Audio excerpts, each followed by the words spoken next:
গরুর মাংস এমন একটা জিনিস যেটা ছেলেরাও রান্না করতে পারে খুব সহজেই, মেয়েরাও রান্না করতে পারে।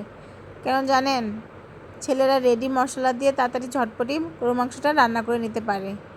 আমার সকল আপু ভাইয়েরা ঠিক বলেছি না বলেন তো?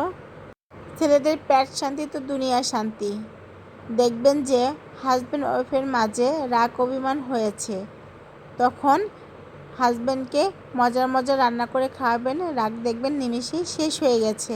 সুন্দর একটা টিপস দিয়ে দিলাম আমার আপুদের জন্য। আর গরুর মাংসটা আলু দিয়ে রান্না করলে আমার কাছে বেশি মজা লাগে। আলুটা আমি বেশি একটু পছন্দ করি। অনেকে হয়তো বা আলুটা বেশি পছন্দ করেন না, কিন্তু আলুটা আমার গরুর মাংসতে অনেক মজা লাগে। আমার ভিডিওগুলো যদি আপনাদের কাছে ভালো লাগে তাহলে অবশ্যই একটা গঠনমূলক কমেন্ট করে যাবেন। আপনাদের একটা কমেন্ট আমাদের কাছে অনেক গুরুত্বপূর্ণ। একটা ভালো কমেন্ট কাজ করার দ্বিগুণ উৎসাহ বাড়িয়ে দেয়।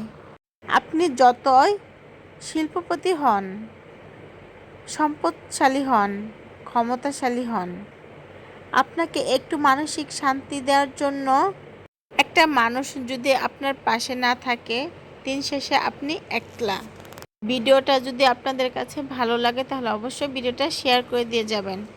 সবাই ভালো থাকবেন, সুস্থ থাকবেন, সবসময় এটাই কামনা করি। আমার রান্না কিন্তু লাস্ট পর্যায়ে চলে আসছে। আর গরুর মাংসটা যত আপনি ভালোভাবে কষিয়ে নেবেন, মাংসটা তত ইয়াম্মি হবে। এখন কিন্তু কেটে রাখা আলুগুলো দিয়ে দিয়েছি। আমার রান্না হয়ে গেছে। কেমন হয়েছে?